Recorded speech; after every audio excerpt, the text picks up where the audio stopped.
On Tuesday, as is usually the day for EVE Online's announcements and teasers, CCP published their Director's Letter 2026 and Beyond.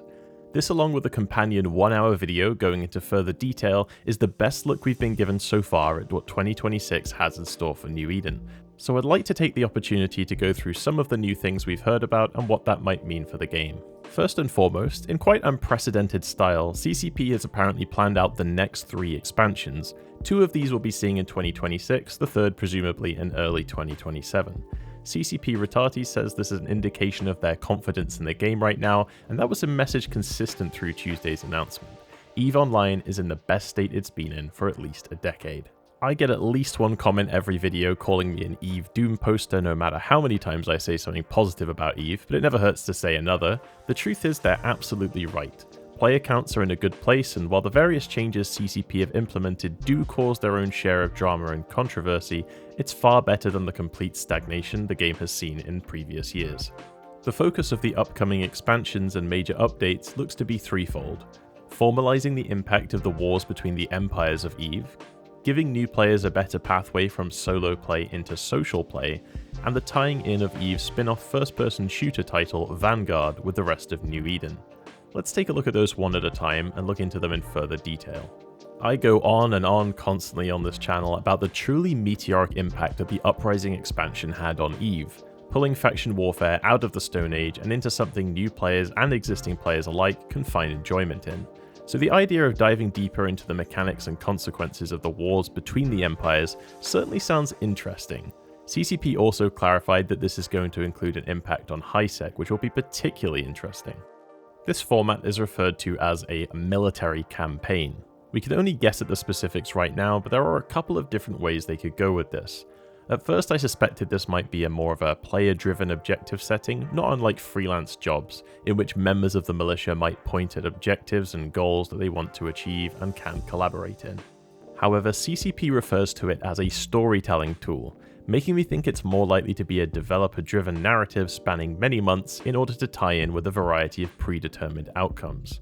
They claim that the impact should be serious and long-lasting, which is certainly an exciting prospect, and we probably haven't seen anything quite so ready to shake up HiSec since the Triglavian invasion. CCP has also emphasized that this will be positioned in such a way to encourage new players to participate, and have them feeling like they have purpose and contribution to the wider universe from day one. It's an interesting concept. My only hesitation with this kind of thing is that in my experience it is invariably the conflicts between the player alliances that drives the most interest in EVE, rather than that which occurs between the NPC empires.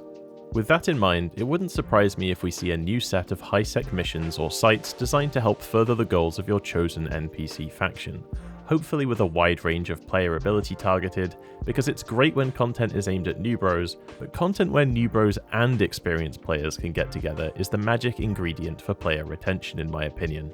Even with all these forward-looking discussions about faction warfare, it was very surprising to hear CCP describe faction warfare as historically eternal PvP that really doesn't do anything.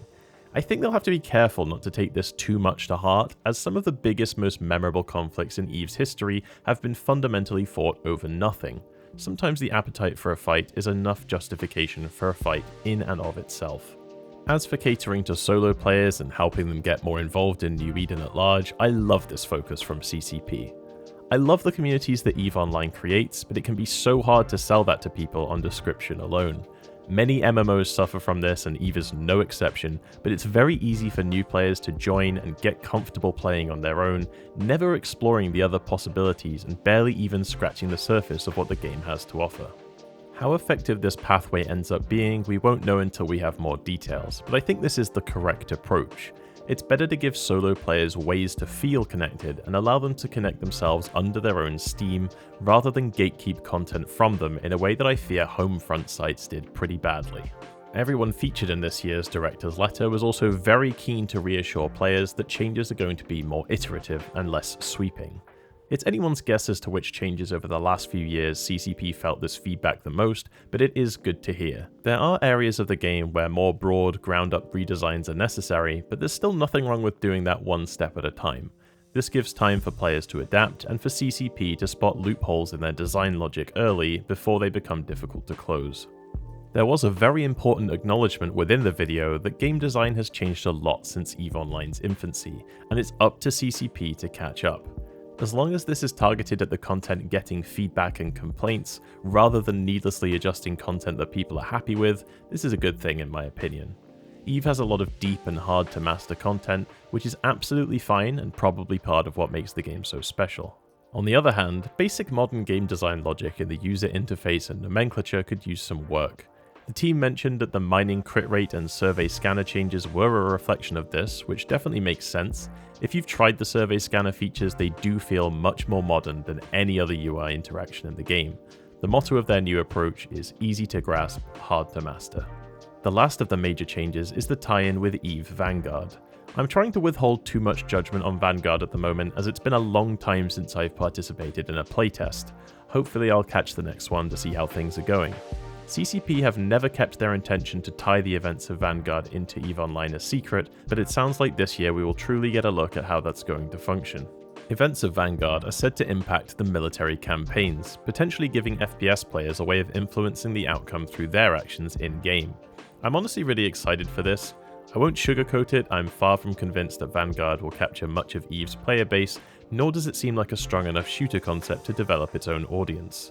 However, the marketing angle of influencing the events of New Eden for people who find EVE really interesting but just not quite their cup of tea could give it a healthy place in the shooter ecosystem.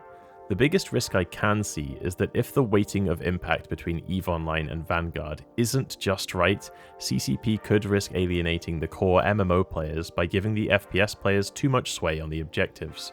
There's talk of a world event crossover that I suspect will be the catalyst, no pun intended, for all of the tie-in mechanics. Keep an eye on in-universe news sources like The Scope for hints on how this will play out.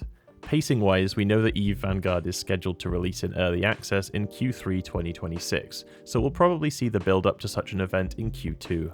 For more information on EVE Vanguard, I recommend checking out Laura Mirth's video, since he's got his finger much more on the pulse of that game than I have. I am tempted to cover some of EVE's spin-off content in more detail though, including Frontier, Vanguard, Galaxy Conquest, and Echoes. Let me know if you'd be interested in something like that in the comments. As well as the expansions and major updates, we're expecting 2 EVE Evolved releases this year, one this month in February and the next in August. These are graphical updates aimed at constantly maintaining EVE as the cinematic wallpaper generator that we know and love. We didn't get a lot of detail on in-game events, but CCP did mention that Capsuleer Day will be reimagined to reflect the current state of the game. Not sure what this means, but given the disappointing impact of the last couple of Capsuleer Days, I'm cautiously optimistic that this might tide over the event drought that we experienced for the first half of the year. CCP also discussed their more active involvement in price management, especially referring to the introduction of erratic ore and adjustment in the supply of control items. Getting the mineral price index down was a large part of their goals for 2025, so this came as no surprise, and the monthly economic report certainly reflects the success of their attempts. I'm not sure I 100% agree on their solution to the supply side problems, removing much of the resource exclusivity that gave each security level of New Eden its own character, but I went into much more detail about that in my recent video on where to live in EVE Online. This was far from the only celebrated success of 2025, with CCP clearly very happy with the influx in carrier popularity, but state there are definitely more carrier changes to come. Similarly, there was a lot of positivity about the freelance job board. I have tried and tried to find a good practical application for this feature in my corp, but so far it feels very forced to use the feature instead of just third-party tracking tools. Are you using freelance jobs, and what for? If not, why not? I'd be really keen to hear if I'm just the odd one out here. What are your thoughts on CCP's expectations for 2026? I'll hopefully be able to talk in more detail once we get further updates. Until then though, I'll see you guys in the next video. If you want to help support the channel, consider buying your next EVE Online pack, subscription, or Plex from marqueedragon.com using the link in the video description. Use coupon code BILL at checkout for 3% off your order. I've also got YouTube membership enabled now. It's 99 cents, and for that you'll get access to my monthly video where I go through some of the interesting comments for each month.